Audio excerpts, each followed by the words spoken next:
When you look at the incredible landscape on planet Earth, all the different terrains, the varying soil conditions, the awesome water features, oceans, lakes, rivers, streams, the waterfalls, the different climates, the huge amounts of plants and ground covers, the requirements are so varied. Can one fathom how big a project that was? When God designed the landscape project for planet Earth, He was so genius, He designed it in such a way He would never have to show up to work. It is completely self-sustained.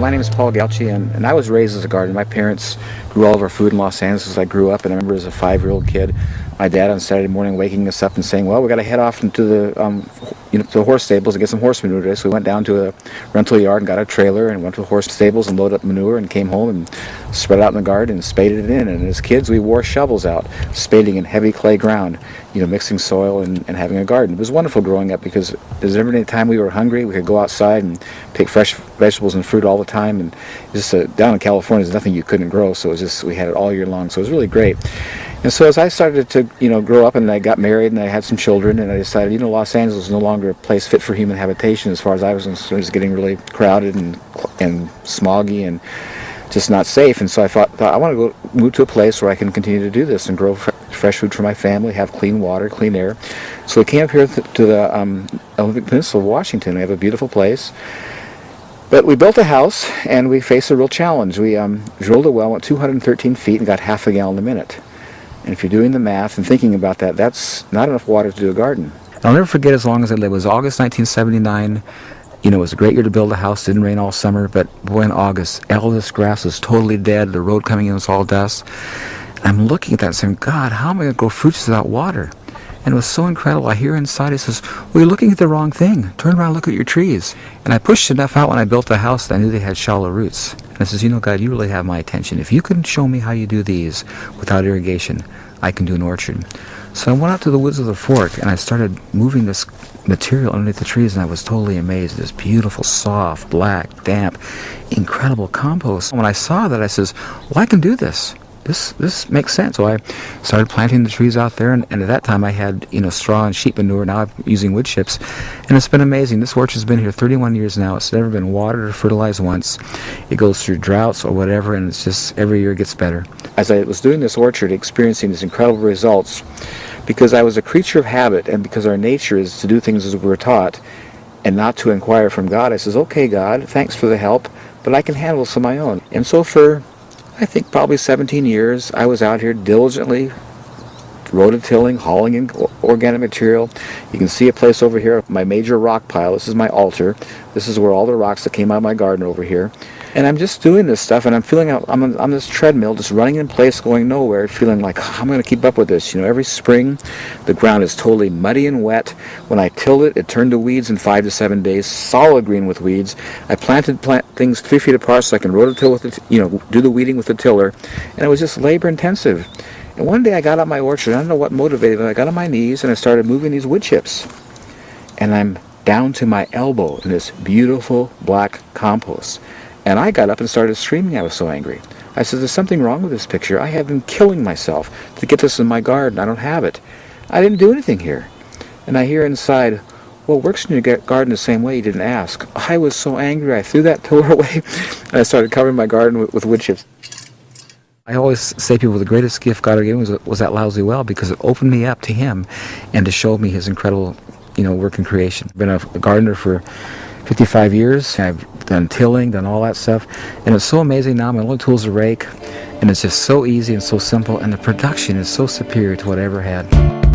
Ever wonder why you're working? Ever tire of researching? Oh, there's gotta be a better way.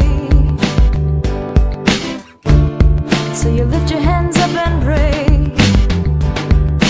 Father,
when I saw how easy and simple this was, I says, God, where do we lose it? Why are we doing this?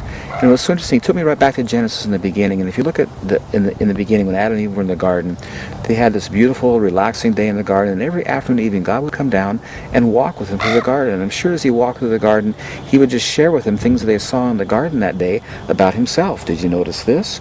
This is my character. This is all about me, kind of a thing. And I'm sure they just had this incredible time, totally relaxed, no stress, every day. But when man sinned, the scripture said things are going to change. And the wording is, by the sweat of your brow, you're going to raise food. Thistles and thorns and weeds are going to compete with you. And the next verse says, and man began to till the soil. You see, man never cultivated in the garden. He tended the garden, but he never disturbed the ground. And when man got disconnected from God, he began to till the soil. The whole issue is so very simple. It's all about cover.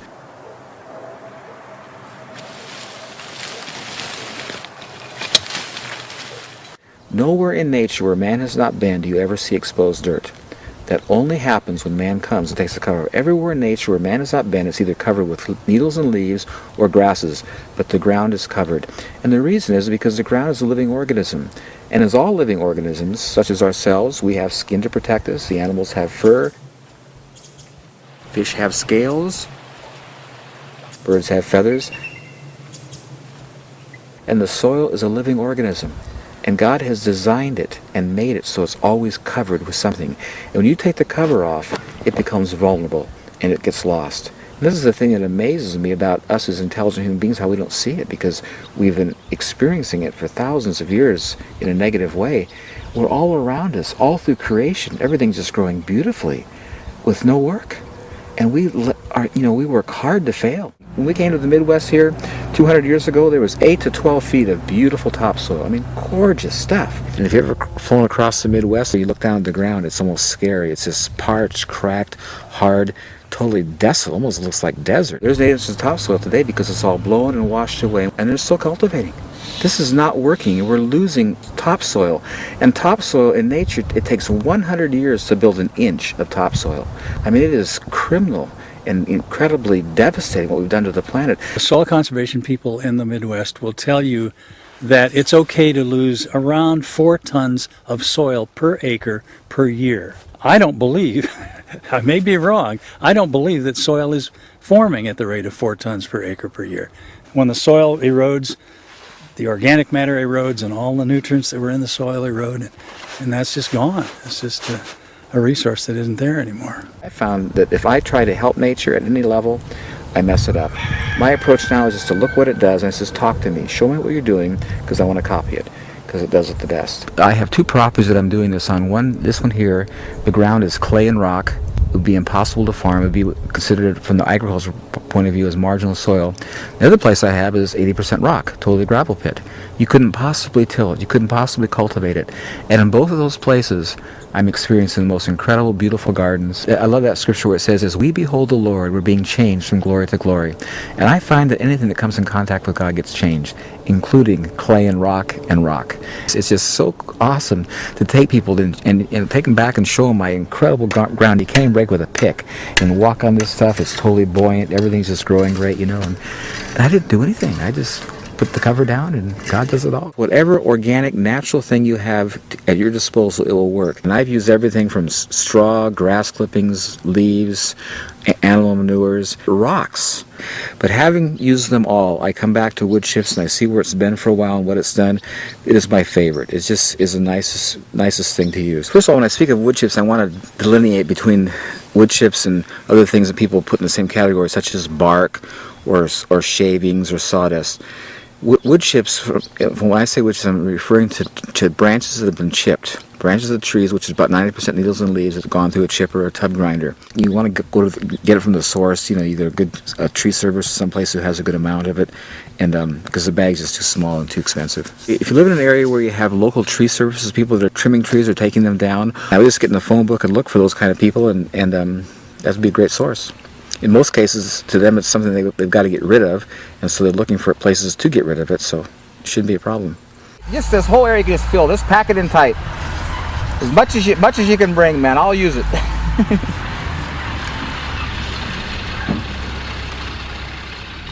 In the local area here, we remove hazard trees and trimming and view removals and different things to enhance views, and so this is a byproduct of that operation. We've dumped chips here for Paul for a lot of years. And, 12? Okay, 12 years. In Paul's case, this is so handy for us because the location, it actually saves us time. So we give it to Paul. It's handy for us to get rid of the material. So it's getting more and more common for people to call us wanting chips. The thing about mulch is pretty much in every municipality there's mulch available, because someone's chopping a tree down, somebody's cutting a tree, somebody's shredding leaves. If we can try and get things that are as close as possible to us, maybe it's your neighbor that's chipping up a tree next door, then that's the best product for you. I'm an arborist. I prune trees for a living, and for me, it's an art form, and I'm so thankful to be able to do it because it's a gift that I have, and it's just something that's just so pleasing and so pleasurable.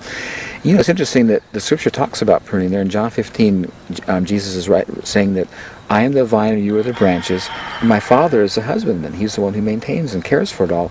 And it goes on to say that He prunes the trees for what purpose? So they'll bear more fruit. And I love these things about God because they're so much bigger than I. When I try to figure that out, it makes no sense. If I'm cutting a tree, taking branches off, it would make sense to me from a mathematical point of view. I'm reducing its capacity to bear fruit. But God is saying He prunes so it'll bear more fruit. And it's just this incredible, beautiful illustration of God, how His whole principle is it's in giving you receive. And so with the tree, when you're taking stuff out of it and it's giving of itself, that process develops it and strengthens it and encourages it to produce more fruit. And in my experience, I totally see it. People will come to my orchard here, this time of year, and you can't even walk through it. And they'll come after I prune it in January, and they says, "What happened to your trees? They're naked. I mean, what'd you do to them?" I says, "Well, come back in September. They'll be all touching, And I'm just basically, making room for them to fill in, and they just produce so heavily every year. And it's amazing how much comes out. But they come right back and produce tremendously. And I'm finding, I always tell people, if you want a tree to grow, the most stimulating thing you can do to it is cut it. Cutting it will way surpass fertilizing, watering, anything else. Nothing compares to the effect of pruning.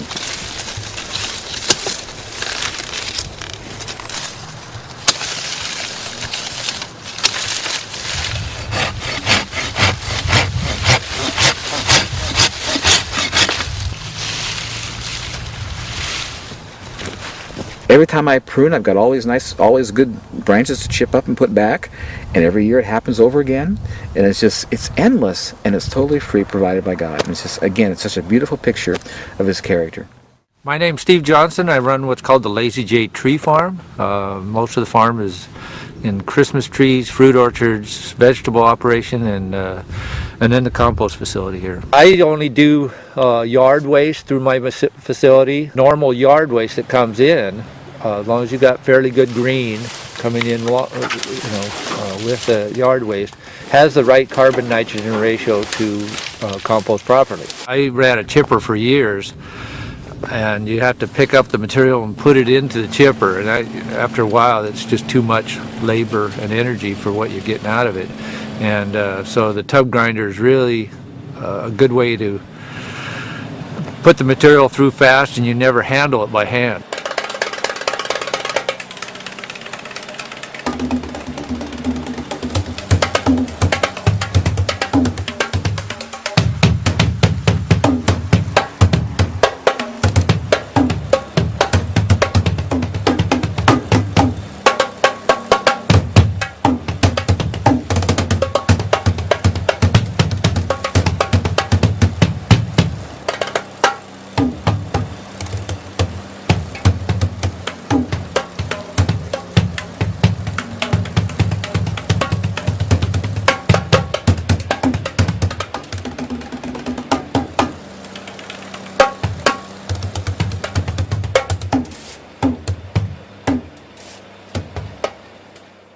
It takes a lot of material to farm with it.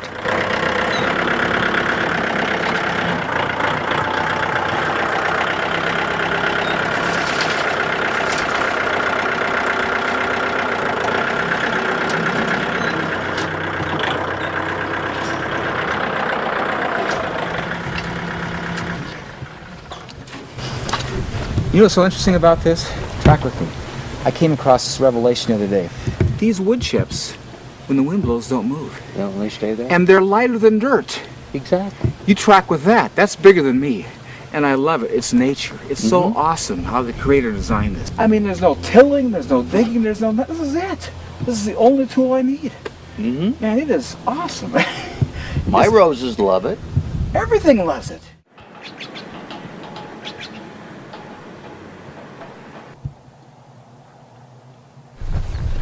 Well, I just went to the place where they make all this good compost and got a nice load of it. The last time I put this here was about 3 years ago. And I think with this application, it'll probably go maybe 4 or 5 years. I'm finding that this stuff is like compounding interest. It gains in time, and you have to put less and less down as time goes on. Look how the leaves, I just love the color of them, and just how succulent and healthy they are. There it is. There are 2 words I want you to think about when you come here. Sustainable permaculture.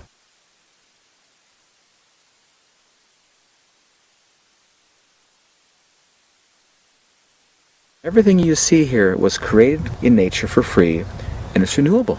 It was for liberty Christ came to set us free. Everything about God is free and sets free. And I love that about his character, and it's so beautifully just, exemplified and shown in nature. This is just so freeing. And I love that scripture where he says, "Come to me, all you who labor and are heavy laden, and I'll give you rest."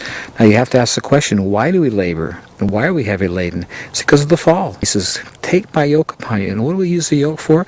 That's what we attach to the oxen or the animals to some device to cultivate the ground. And Jesus says, "I don't do things like you. Follow me around and learn from me. My yoke is easy and my burden is light." And in this incredible environment, in this thing that God has created, he shows his magnanimous, awesome, giving, generous nature. And it is so beautiful in comparison to the man approach of tilling and putting back, constantly being on a treadmill running, never getting on top of it. All these wood chips just sit here. I don't do a thing. Anytime I choose to plant, put a seed in, it totally thrives. If I don't use it, it just waits for me and develops, richer qualities. And in the meantime, it doesn't blow away, it doesn't turn to weeds, and it just stays. Where conversely, anything that I do, if I don't stay right on it, maintain it, I lose it, kind of thing. I'm a slave to it. And again, it's just this incredible quality of God of just setting us free. What I find quite interesting is that the issues we have in agriculture, and I'll just list them: soil preparation, fertilization, irrigation, weed control, pest issues, crop rotation, pH issues, none of those issues exist in nature. And what I'm finding at my place, none of them exist here either. And I feel just so thankful to be set free from that.